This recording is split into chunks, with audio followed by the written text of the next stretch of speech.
parte sì, ho cominciato a casa tanto tempo fa, nel 1988, a creare diciamo così, il bisnonno di questo gioco, mettendo insieme i pezzi di altri giochi che avevo a casa, tutti i giochi di scatola che avevo, per cui i soldi del Monopoli, Caramatini di Risico, la mappa di Marco Polo, e poi man mano compravo altri giochi in scatola, rubavo i pezzi da questi giochi per implementare questa idea che mi era venuta. Allora, tu hai creato appunto Medieval Universalis. Medioevo Universalis. Ok. E allora, si parla di guerra qui, giusto? Allora, questo è un gestionale storico, ambientato nel Medioevo, seconda metà del XIII secolo. Gestionale si intende perché non combatti e basta, non ci sono solo i combattimenti, però c'è tutto quello che fa parte del gestionale, per cui devi fare una tabella. Allora, di base c'è il commercio, ok? Qui sono elencate tutte le merci, le città e tutti i prezzi di acquisto e di vendita per ogni singola città, di ogni singola merce, evidenziati sempre i migliori prezzi di acquisto e i migliori prezzi di vendita per ogni merce.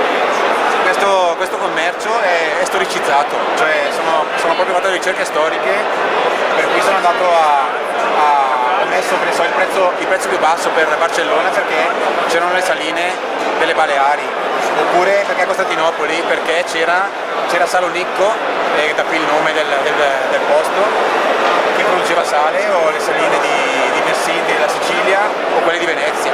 Stessa cosa per armi e armature a Damasco o nel nord Italia, oppure anche a Toledo, famosissimo per le sue armi e armature. Con il commercio si possono, guadagnando i fiorini che ho deciso di usare come moneta del tempo, si possono acquistare delle tecnologie. Questo è lo schema delle tecnologie che ci sono a disposizione in questo gioco. Sono divise per genere, ok? Sono colorate, sono divise per rami, per cui per accedere a gilde devo prima acquistare matematica, per poi acquistare conio, per poi acquistare le banche insieme. Per cui c'è una sequenza di acquisto obbligatoria, però posso comprare quello che voglio, cioè posso sviluppare solo la parte, diciamo così, di tecnologie già colorate in giallo e lasciar perdere completamente le altre. Oltre a questo, con i soldi, con i fiorini, posso acquistare altre componenti del gioco, che possono essere fortificazioni di primo livello, o di secondo livello, o di terzo livello, ok? Oppure cattedrali.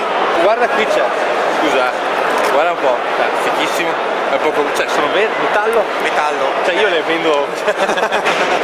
Sì, vendendole probabilmente guadagni di più di quello che sono costate, sempre seguendo la politica di creare il gioco come piacerebbe a me, per cui ho usato sempre materiali nobili, ho usato il legno per le supporti, il laminato per le scatoline, ho plastificato mappa, carte e tutto quanto, anche la scatola e tutto.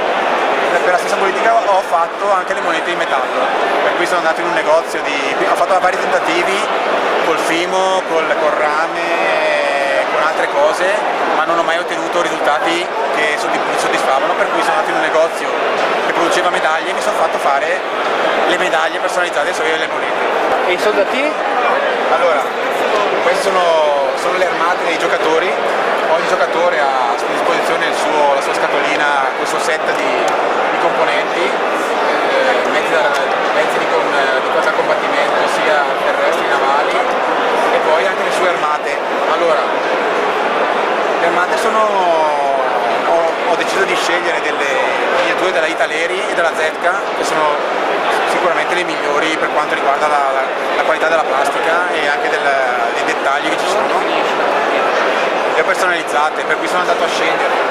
Per i mamelucchi ho scelto armate con i cammelli, piuttosto che i catafratti bizantini o altri tipi di armate, per cui sono abbastanza simili per le armate di quel periodo, più o meno, perché poi ovviamente in commercio c'è non c'è tutto, per cui mi sono dovuto accontentare, ho dovuto adattare quello che ho trovato. E queste qui, cioè Allora, in caso si litigano durante il gioco? Si litiga perché c'è anche la tripulazione. Allora, Giusto?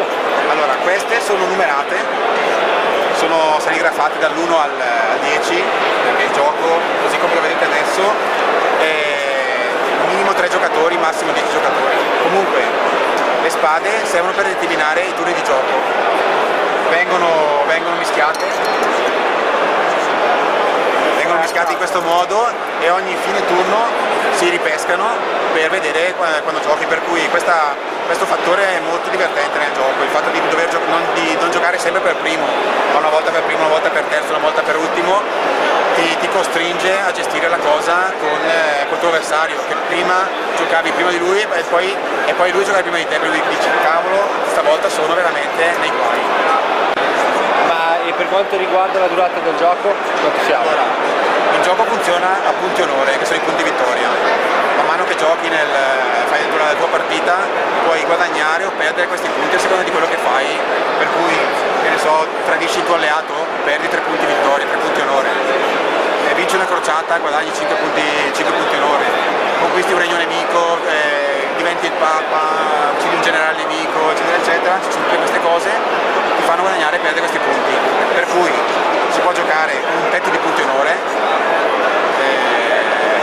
tipo esempio 20-30 punti onore, oppure giocare a tempo, giochiamo 3 ore, 4 ore, 5 ore e comunque c'è sempre un vincitore.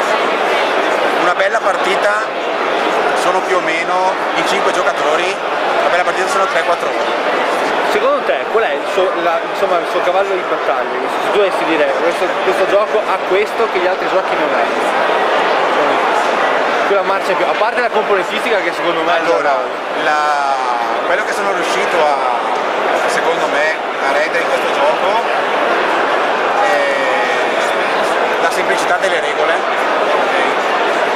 È venuto qui, allora lui lo conosco, questo ragazzo lo conosco da quando aveva 13 anni, lui tutti gli anni viene una volta all'anno a giocare, l'anno dopo si ricorda esattamente le cose che aveva imparato un anno prima.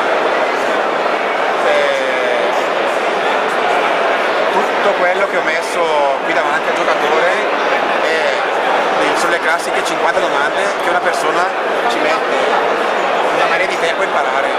Quanto costa una nave, quanto si sposta la carovana, quanto costa smuoversi in pianura, quante armate posso tenere nel bosco senza la tecnologia caccia oppure con la tecnologia caccia, quante armate posso aggiungere se ho un fortino, eccetera eccetera. Per cui tutte queste domande le ho azzerate. Lo stesso turno di gioco è elencato qui, per cui una volta che te l'ho spiegato il turno successivo tu sai già cosa te devi fare, è spiegato, è riassunto sempre qui di queste 2 righe, per cui queste spade, ok, mettere l'asse le prime spade eccetera eccetera, per cui fatto questo, questa è la parte del turno di gioco in comune che si fa tutti assieme. E poi ogni singolo giocatore fa queste 5 sequenze di gioco, queste 5 operazioni di gioco che sono abbastanza veloci. Nei primi turni sono velocissime, poi man mano si va avanti, si rischia che il combattimento diventa un po' più lungo e articolato, ma comunque i tempi di gioco sono abbastanza brevi, soprattutto perché c'è una parte in comune. Tutte le carte hanno la stessa logica, per cui hanno una descrizione, hanno sempre un rimando ad altre carte colorato. Questo è il mazzo impero, per cui è colorato di blu. Questa carta matematica che richiama è verde. E sono le carte delle tecnologie, per cui io so che sto parlando di tecnologia. Quindi sta facendo un rimando a un'altra carta blu, che è sempre di questo mazzo, oppure a una carta rossa, che fa parte di questo mazzo delle calamità. Per cui il giocatore leggendo sa già, questa mi protegge dalla calamità e mi aiuta per l'altra, eccetera eccetera, per cui facilmente è facile da imparare. Cioè, quindi oltre alle battaglie, le cose, sono anche le sfighe tipo le calamità, robe così. C'è la sfiga della calamità, come la chiami tu, tra l'altro allora ci sono varie calamità, c'è l'inquisizione, c'è la crociata che è considerata una calamità perché comunque mobilita tutto il mondo europeo di quel tempo. Ci sono altre calamità come le epidemie, la carestia e altre cose, poi ci sono altre cose più complesse.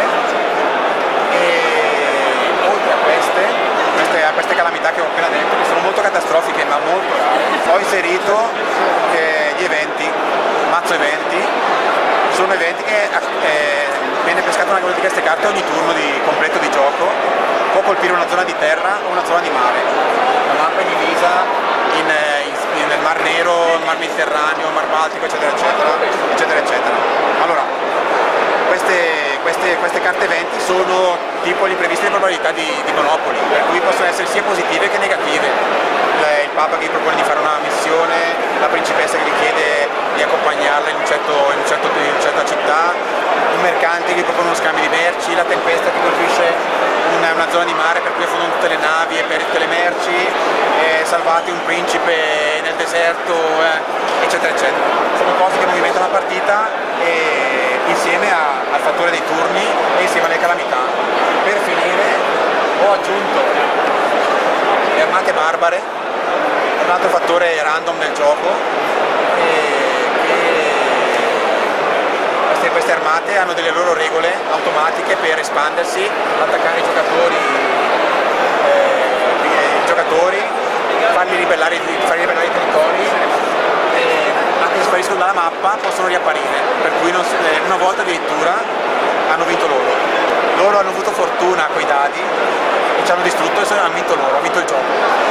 Comunque è un gestionale, per cui non si può aspettare la semplicità di gioco di un gioco di carte, di un semplice gioco in scatola con che ne so, un mazzo di carte, 2 dadi e 4 pedine. Bisogna ricordarsi che questo è un gestionale, che poi sia ambientato nel Medioevo non complica le cose, anzi lo abbellisce di più, perché appunto questi eventi, il fatto che il commercio sia storicizzato, il fatto che la mappa abbia tutti questi stemmi dell'araldica, le città famose come Damasco, eccetera, eccetera, che tutti conoscono perché è famosa in questo periodo, sono cose che il giocatore apprezza. Ok, da quanti giocatori è allora questo? Allora, la versione base del gioco prevede da 3 a 5 giocatori, si può espandere con tutta la zona che c'è qui sul tavolo adesso per arrivare fino a 10. La figata giocarlo lì. 10, da 8 a 10 giocatori la diplomazia è veramente il top, è divertentissima, cioè i tradimenti, i colpi alle spalle, i colpi gobi, così sono la cosa più divertente. Dopo veramente uno aspetta solo di poter ripagare con la stessa moneta l'avversario. Speriamo di vederlo presto sui tavoli nostri. Speriamo, Okay. Grazie. per fortuna. Grazie Gianni. Grazie. Ciao.